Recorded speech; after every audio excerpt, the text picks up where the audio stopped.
شهر رمضان الذي أنزل فيه القرآن هدى للناس وبينات من الهدى والفرقان۔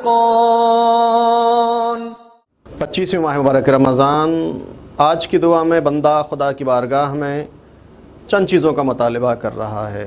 سب سے پہلی چیز محبت اور دوسری چیز نفرت۔ خدا سے محبت اور نفرت کا مطالبہ کر رہا ہے۔ محبت کس سے اور نفرت کس سے؟ پہلے جملے میں خدایا آج کے دن مجھے اپنے اولیاء کا محب قرار دے دے، جو تیرے ولی ہیں، جو تیرے مقرب بندے ہیں، ان سے محبت کرنے کی توفیق عطا کر، اور خدایا اپنے دشمنوں سے نفرت کرنے کی توفیق عطا فرما۔ یعنی آج کی دعا میں تولا اور تبرہ کا مطالبہ ہے۔ پیغمبر اسلام ارشاد فرماتے ہیں حل الدین الا الحب، کیا دین محبت کے علاوہ کچھ اور ہے؟ دوسری جگہ ارشاد فرماتے ہیں الدین هو الحب والحب هو الدین، دین محبت ہے اور محبت دین ہے۔ یعنی تولا دین ہے اور دین تولا ہے۔ اسی طرح سے دین کا ایک جز تبرہ ہے، لیکن محبت کس سے ہو اور نفرت کس سے ہو؟ محبت اللہ کے اولیاء سے ہو، نفرت اور تبرہ خدا کے دشمنوں سے ہو۔ اولیاء الہی کون ہیں؟ ان کی صفات کیا ہیں؟ قرآن نے ان کی صفات بیان کی ہیں، جس کا خلاصہ یہ ہے کہ جو لوگ صاحب ایمان ہوتے ہیں، عمل صالح انجام دیتے ہیں، جہاد کرتے ہیں، شہادت کے متمنی اور طلبگار ہوتے ہیں، تقوی کی دولت سے مالا مال ہوتے ہیں، ایثار کرتے ہیں، زہد کو زیور بناتے ہیں، عطا اور بخشش کو اپنی عادت بناتے ہیں، قرآن کی نظر میں وہ اولیاء الہی ہیں، وہ اللہ کے خاص بندے ہیں۔ اور اگر ان صفات کا کسی کو اس دنیا میں مصداق دیکھنا ہو تو اہل بیت علیہم السلام کی ذوات مقدسہ ہیں۔ پس آج کی پہلے جملے میں مطالبہ خدایا اپنے اولیاء جن کا بہترین مصداق محمد و آل محمد کی ذات مقدس، خدایا اپنے اولیاء سے محبت کرنے کی توفیق عطا فرما، اور بار الہ اپنے دشمنوں سے تبرہ اور نفرت کرنے کی توفیق عطا فرما۔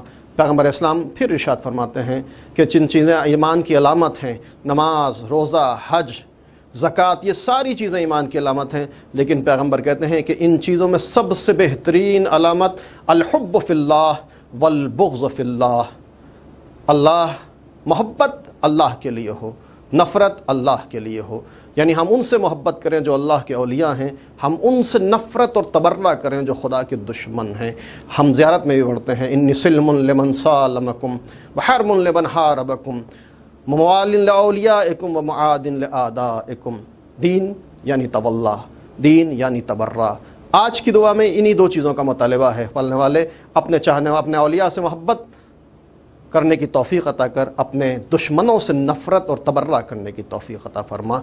تیسرا مطالبہ خدایا آج کے دن اپنے آخری نبی کی سنت پر چلنے کی توفیق عطا فرما۔ انتہائی اہم مطالبہ ہے۔ پیغمبر اسلام کی سنتیں بہت ساری سنتیں ہیں، لیکن ان سنتوں میں ایک اہم ترین سنت جو ہمارے معاشرے میں مظلوم سنت کہی جا سکتی ہے وہ ہے اعتکاف۔ حالت روزہ میں انسان جامع مسجد میں خدا کی عبادت کرنے کے لیے چند دنوں کو مخصوص کر دیتا ہے، یہ ہے اعتکاف۔ اعتکاف کے لیے پیغمبر اسلام ارشاد فرماتے ہیں من اعتکف ایمانا واحتسابا غفرت له ما تقدم من ذنبه، جو انسان حالت ایمان اور حالت تقوی میں اعتکاف جیسی عبادت انجام دیتا ہے، خداوند عالم اس کے گزشتہ سارے گناہوں کو معاف کر دیتا ہے۔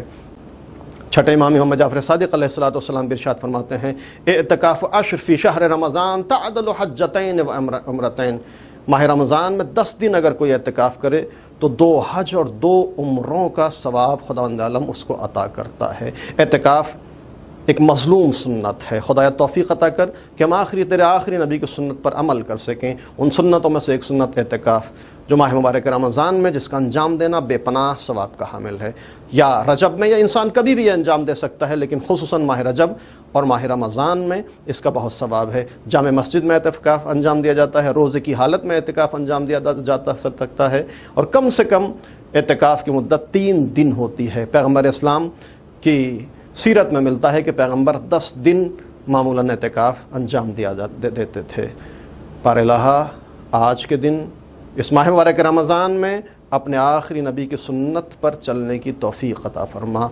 اے وہ معبود جو انبیاء کے قلوب کا محافظ و نگہبان ہے۔